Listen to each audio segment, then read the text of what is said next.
Hello friends, जैसा कि आप जानते हैं कि टीम इंडिया के हेड कोच की पोस्ट पर हो चुका है गौतम गंभीर का अपॉइंटमेंट। लेकिन सबसे बड़ी बात यह कि गौतम गंभीर के साथ सपोर्ट स्टाफ कौन सा होगा, इसको लेकर अभी भी सस्पेंस बना हुआ है। तो इसके बारे में आज डिटेल से बात करेंगे। आपने अगर चैनल को सब्सक्राइब नहीं किया है, चैनल को सब्सक्राइब करिए, बेल आइकन दबाना ना भूलिए ताकि सबसे पहले नोटिफिकेशन दोस्तों आप तक पहुंचे। तो दोस्तों, जैसा कि आप जानते हैं कि T20 वर्ल्ड कप को जीतने के बाद राहुल द्रविड़ का जो टेन्योर था वो फिनिश हो गया।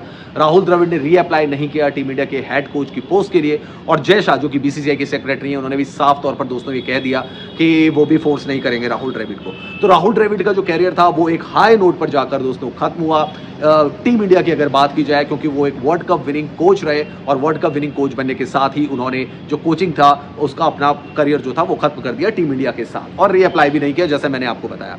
उससे पहले ही दोस्तों एक बहुत बड़े दावेदार के तौर पर उभरे थे गौतम गंभीर, और इसीलिए दोस्तों गौतम गंभीर के बारे में पहले से ही कहा जा रहा था कि वो टीम इंडिया के हेड कोच बनेंगे। और फाइनली जय शाह ने इस बात का अनाउंसमेंट किया सोशल मीडिया प्लेटफॉर्म पर। उन्होंने कहा कि गौतम गंभीर जो है वो भारतीय क्रिकेट टीम के नए हेड कोच होंगे। हालांकि सुगबुगाहट पहले से ही थी।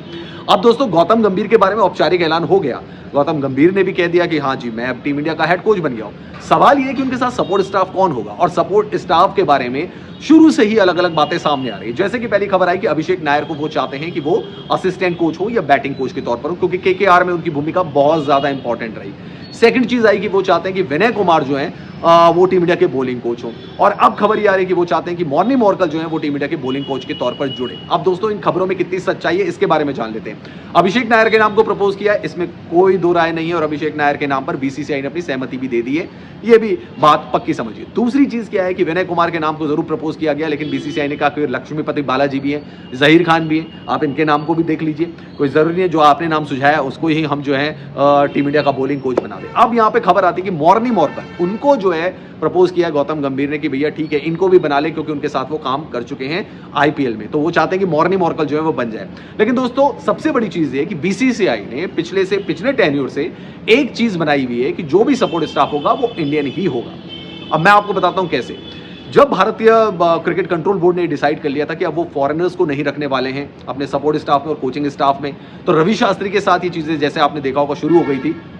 जब रवि शास्त्री भारत के कोच बने तो उस समय जो बैटिंग कोच थे वो थे संजय बांगड़ और बॉलिंग कोच थे भरत अरुण।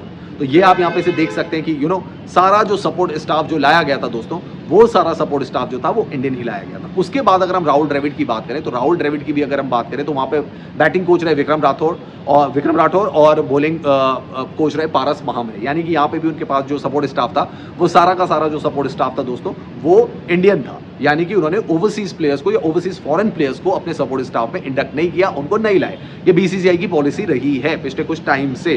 फील्डिंग की भी आप बात कर लें तो टी दिलीप जो है वो फील्डिंग कोच है। तो ऐसे में अगर गौतम गंभीर सोच रहे हैं कि मॉर्नी मॉर्कल को वो ले आएंगे और उनको बना देंगे टीम इंडिया का बॉलिंग कोच, तो ये अभी बीसीसीआई जो है इसके लिए उन्होंने हामी नहीं भरी है। क्योंकि जैसा मैंने आपको बताया, बीसीसीआई एक चीज साफ कर चुकी है कि जो भी सपोर्ट स्टाफ होगा गौतम गंभीर के साथ वो इंडियन होना चाहिए। अगर पैरामीटर इंडियंस का है तो उसमें फिर मॉर्नी मॉर्कल फिट नहीं बैठते हैं। फिर गौतम गंभीर के बारे में जो खबरें आ रही हैं कि उन्होंने मॉर्नी मॉर्कल का नाम प्रपोज किया है, बीसीसीआई ने जो पॉलिसी पिछले कुछ समय से बना रखी है गाइस, उस पॉलिसी में ओवरसीज या कोई भी बाहर का आदमी सपोर्ट स्टाफ का मेंबर नहीं होगा। तो ऐसे में क्या बीसीसीआई अपना नियम तोड़ेगी, बहुत मुश्किल नजर आता है। अगर गौतम गंभीर को कोई सपोर्ट स्टाफ चाहिए गाइस, तो वो सपोर्ट स्टाफ जो होगा वो इंडियन ही होना चाहिए या इंडियन ओरिजिन का ही होना चाहिए। बाकी आपको क्या लगता है कमेंट सेक्शन पर जाकर कमेंट जरूर करें।